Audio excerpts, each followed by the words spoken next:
Lundi 29 mars 2021, première destination, le Gabon, avec le quotidien L'Union. Unis dans la concorde, comme pour reprendre des fragments de l'hymne national, interroge le journal.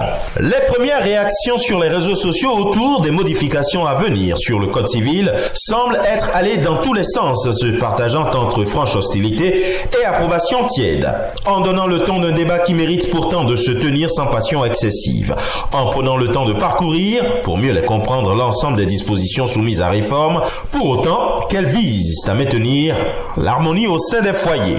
Au Sénégal, avec Vox Pop, on lit Macky Sall, Parti Socialiste. Khalifa Sall solde ses comptes. Pour Libération, il est question de micmac autour de la vente de l'or sénégalais à l'étranger. La douane démasque, Sabodala Gold, opération. La société transige pour 500 millions de francs CFA. Et puis avec Wolf Quotidien, il est question de fond de l'affaire Hissène Habré. Ça vole bas entre Madiambal et Télico. L'exclusif, toujours du pays de la Teranga, évoque en sa manchette des séances de massage chèrement payées. Saltant chez Sonko, lit-on. Et dans sa livraison du jour, le quotidien écrit succession de Yann Thiam, le débat va croissant. L'imam de la grande mosquée de Dakar conteste Oumar Diène, tandis que le grand serigne Abdoulaye Makhtar Diop conforte imam Moussa Samba. Au Bénin, le ton est donné pour la campagne comptant pour la présidentielle de 2021. C'est ce qu'il a plu à la nation de titrer. Et pour le matin, cours du test Covid-19 exigé aux voyageurs par voies aériennes et terrestres.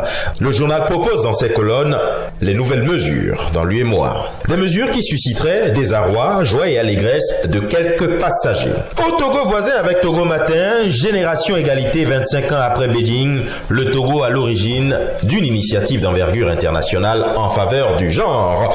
Pour Liberté, état d'urgence sanitaire, restrictions et série d'augmentations, l'inconséquence criarde du régime de Faure Gnassingbé. Jusqu'où nos dirigeants iront-ils, fascinés par le soleil de la toute-puissance avant de se faire brûler? En Côte d'Ivoire, en manchette du jour plus on lit, après les législatives, Kouyaté Abdoulaye, député de la Kota, affirme qu'il n'y a pas de citadelle imprenable pour le RHDP. Et il confie au journal les éléments de langage qui les ont fait gagner. Le patriote continue de rendre hommage à Ahmed Bakayoko, ce qu'il laisse à la jeunesse ivoirienne, décrypte celui-ci, alors que le sursaut emmène ses lecteurs du côté de la primature. Patrick Hachi, mission à haut risque au sommet de l'État. Les forces et faiblesses du nouveau Premier ministre analyse le journal et l'intelligent d'Abidjan revient sur le même personnage en se demandant ici pourquoi Patrick Hachi a été nommé plus tôt qu'espéré. Au Burkina Faso, le quotidien L'Information pour tous installe ses lecteurs du côté de l'arrondissement 6 à Ouaga, où la cession d'une réserve administrative provoque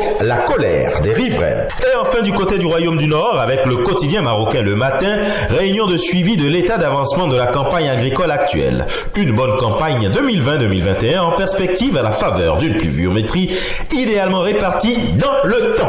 Et dans l'espace, et ce sera tout pour aujourd'hui, mais encore, prudence, vigilance et surtout, n'oubliez pas les gestes barrières. Excellent début de semaine et à demain.